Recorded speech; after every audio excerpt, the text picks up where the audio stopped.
This week on Myth, we're going to meet the best Latvian folk hero you've never heard of. You'll learn that matching chariot to God is super easy, that even gods aren't all powerful, and that you can find the weirdest stuff in wood. Then, in Gods and Monsters, you'll see what happens when you mix Hades with Satan.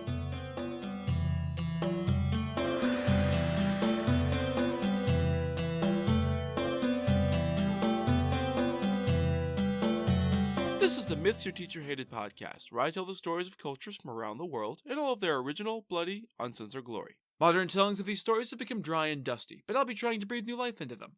This is episode 59, Bear Slayer. As always, this episode is not safe for work. I was recently asked if I had ever heard of the Latvian Hercules. I had not, so naturally I was intrigued. I was then given a brief introduction to this incredibly fascinating character from Latvian folklore, and immediately decided that he was not nearly as well known outside of Latvia as he should be, and that he was going to appear on the show as soon as possible. I am almost certainly going to butcher these names even worse than I usually do, as I speak zero Latvian, but I'm going to soldier on and do my best with apologies up front. So come along with me as I go fuck this shit up. Plessis, whose name literally translates to Bear Slayer or Bear Ripper, is a legendary hero from Latvian folklore. His story was written down in an epic poem in the late 19th century by Andrejas Pumpers, and it soon became a national epic, with streets, shops, and beers bearing his name to this day. The full story is long in true epic poem style, but his adventures are fairly episodic, though with a definite through-line narrative, so we're just going to cover the first and part of the second canto of the poem this time. Don't worry, we'll be heading back to Latvia in the near future to follow the epic journeys of Plessis. Our story begins at the turn of the 13th century in Latvia, right at the beginning of the Northern Crusades, wherein Catholic crusaders invaded pagan Baltic areas to try and bring Christianity to the region at the point of a bloody sword. The invading Germanic knights, under the command of Bishop Albert, were cutting a huge swath of destruction through the countryside, and the future of the Latvian people was in doubt. Even the gods themselves were afraid for their people, and in response, Tevs, the father of destiny, had called for a council of the gods to discuss their own fate and the fate of the mortals under their protection. The gods gathered together in the heavenly palace of Perkins, god of thunder. One by one, the gods arrived through the rainbow gate in chariots that reflect their natures.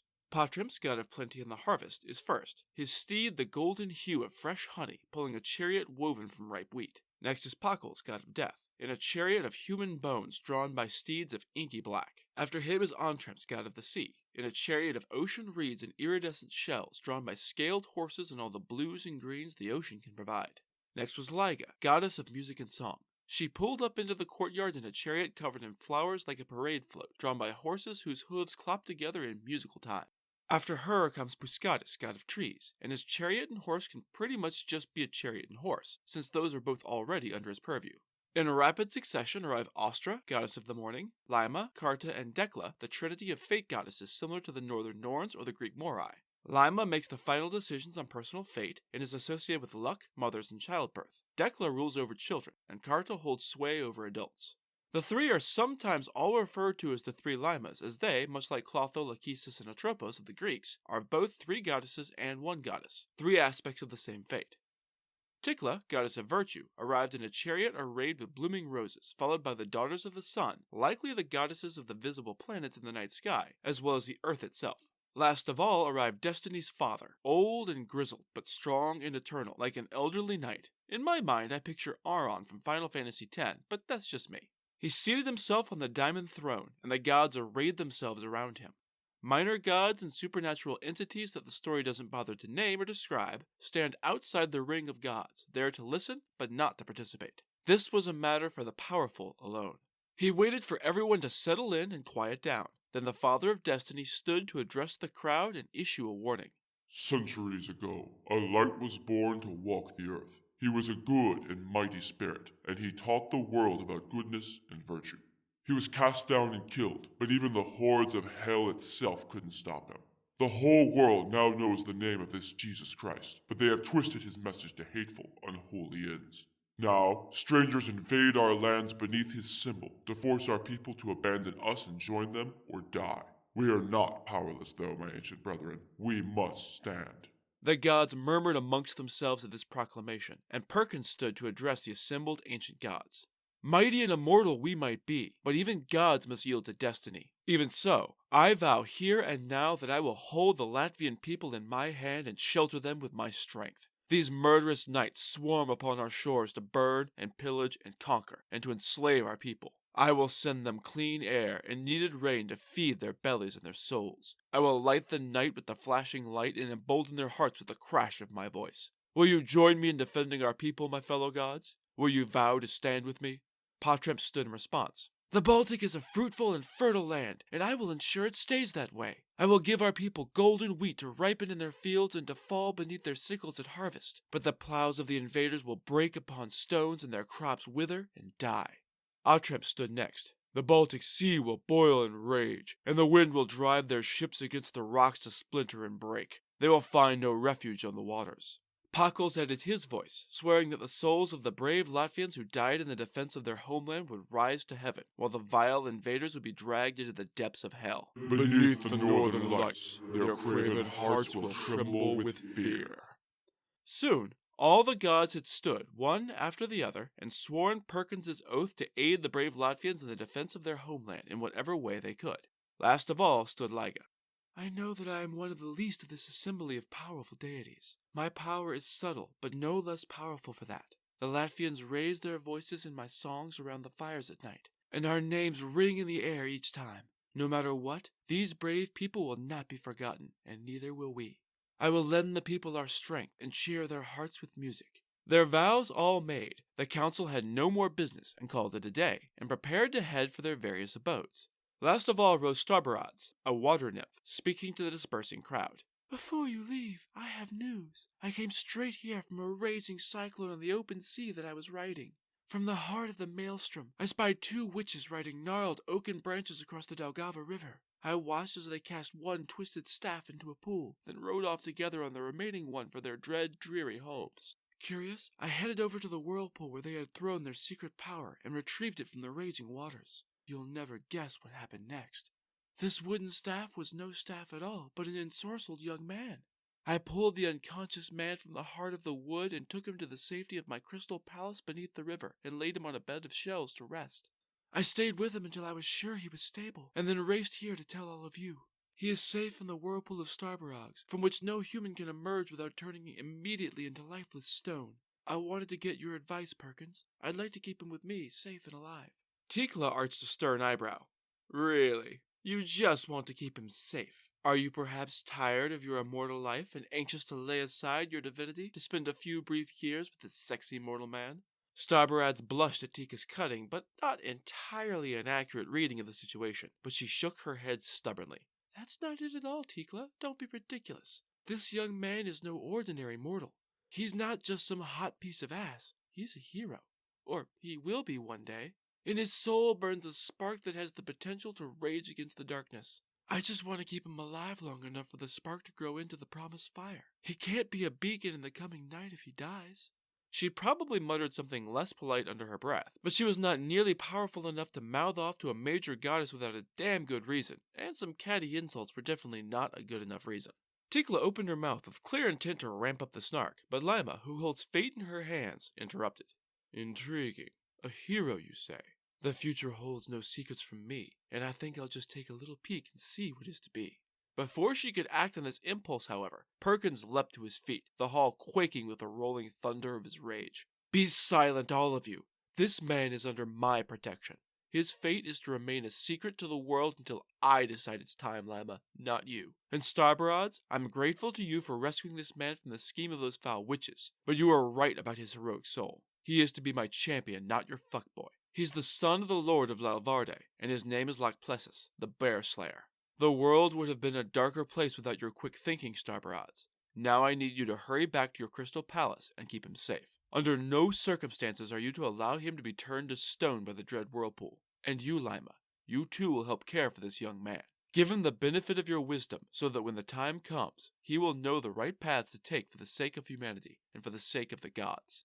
Everything depends on him fulfilling the plans I have for him and becoming the hero he is meant to be." And with that, the Council of Gods well and truly broke up. So who is the young Plessis, and why was he imprisoned in a log and thrown into an inescapable whirlpool by scheming witches? Well, to answer that, we have to go back in time a little. On the banks of the river Daugava stood the famous halls of Lalvarde, though nothing today remains of this place but a waterfall that roars over the cliffs and into the river below. It was spring, and a particularly nice one at that. The weather was so mild and pleasant that even the usually arduous work of being a peasant in the 13th century seemed almost fun. Almost. Even the local lord was taking advantage of the season to go on a little walk through the fields with his 18-year-old son and heir, who presumably had a name before he got his much more famous one, but whatever it was is lost to history. Father and son wandered idly through the fields and headed into the forest well off the beaten path. After they had been talking for a while, the older lord grew tired and decided to sit and rest for a bit underneath a large shady tree at the edge of a beautiful meadow. He leaned back and closed his eyes to enjoy the tranquility, which he did, right up until it was shattered by the deep bass roar of a massive bear. His eyes snapped open and stared at his own approaching death. Bears move incredibly fast when they want to, and the old man knew he was never going to be able to stand and run in time. He had only a few more breaths left to live.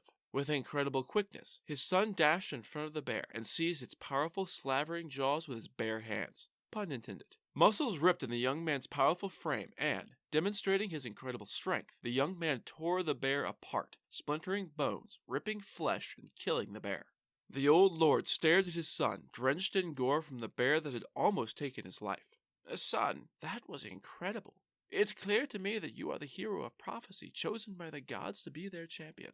You're probably wondering about that. I don't blame you. Let me tell you the story, my son.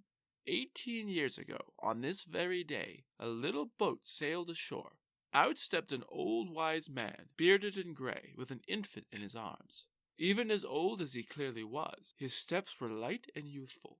He brought the baby boy to my manor and told me that the Father of Destiny had decreed that I was to raise him as my own son and train him in everything he would need to know. This old sage revealed himself to be Vaidala, servant of the gods, and told me that the boy had been found deep within the trackless wilds of the forest. He had been abandoned there by unknown parents and nursed by a she-bear, which was the only reason he was alive to be found at all. Vaidala told me that the young babe, which you've probably guessed is you, would grow up to be the champion of the gods, destined to strike fear into the hearts of evil men. He warned me that, somewhere in the west, a horde of terrible monsters were arrayed against the god of thunder, with cross-shaped horns ready to descend upon our homes and lay waste to our people. The gods will fight, but they will lose, and our people will pay the price. Our heroes will rise and fight, and they will fall. Vaidala had lived far beyond the years of mortal men, in the sacred grove of the Romov Oak in Nadruvia, in the northern part of the Baltic, and had brought glad tidings and grave messages to chiefs and to commoners, but he said that this was the darkest message he had ever carried. He told me not to mourn for this loss, for it wouldn't last forever. He couldn't see how long our people would groan beneath the heavy yoke of the invader, but he knew that one day our people would again be free. Vaidala said nothing more, but hastened to his boat, leaving you asleep in my arms. I stared after him for a long time, pondering what was to come, as the boat disappeared with the last light of the dying sun. And now the day he spoke of has come. You have proved yourself a hero and earned a new name, Lacplessis, the Bear Slayer. You have done your first mighty deed. Now go, my son, and fulfill your destiny. Bear Slayer will in fact set out from his village and march into Destiny, but we'll have to wait for another episode to see what happens, because it's time for Gods and Monsters. This is a segment where I get into a little more detail about the personalities and history of one of the gods or monsters from this week's pantheon that was not discussed in the main story. This week's god is Velnius, Lord of Darkness. Velnius' name comes from the same root as Vele, meaning a spirit of the departed. From the pieces of stories that survive from the pre-Christian era, it's likely that he was originally an underworld god set up as part of a triad with Perkins, symbolizing the celestial forces, and Patrips, symbolizing the aquatic forces. As part of the Crusades that forcibly brought Christianity to the region, Velnius became corrupted and mixed with the Christian Satan, turning him into a decidedly evil monster, and so shows up mostly as an antagonist to Perkins. The Phantom of the Dead was usually portrayed as a one-eyed, prophetic trickster capable of raising whirlwinds. He also led a version of the Wild Hunt as the Black Rider, raising an army of the dead to ride across the night sky. Some scholars believe that, before Christianization, he may have had a lot in common with the Norse Allfather Odin, another one-eyed prophetic deity who often wandered the land causing problems. After he became a devil, he morphed into a ruler of hell who mostly appeared in the forms of animals dangerous to humans, such as wolves and bears, though also as goats and rabbits at times. There are stories of him appearing at weddings to dance with a hanged woman, as well as the more typical stories of him appearing to claim the souls of the dead. There are also plenty of stories associating Velnius with music, with stories of him making deals with musicians. In exchange for skill, they are bound to the devil and are often turned into instruments themselves to play incredibly beautifully for the rest of eternity. So if a wolf offers to teach you to play the violin, think hard before you accept his offer. That's it for this episode of Myths Your Teacher Hated. Keep up with new episodes on a Facebook page, on iTunes, on Stitcher, on TuneIn, and on Spotify. Or you can follow us on Twitter as @HardcoreMyth and on Instagram as Myths Your Teacher Hated Pod. You can also find news and episodes on our website at mythsyourteacherhated.com. If you have any questions, any gods or monsters you want to learn about, or any ideas for future stories that you'd like to hear, feel free to drop me a line. I'm trying to pull as much material from as many different cultures as possible, but as this episode proves, there are all sorts of stories I've never heard, so suggestions are appreciated. The theme music is by Tiny Cheese Puff, whom you can find on Fiverr.com. Next time, we'll head back to the Emerald Isle for some St. Patrick's Day fun. You'll see that pretty boys can be cool, that fish is tricky to cook, and that you can find wisdom in some strange places. Then, in Gods and Monsters, you'll learn that Mr. Ed is an asshole. That's all for now. Thanks for listening.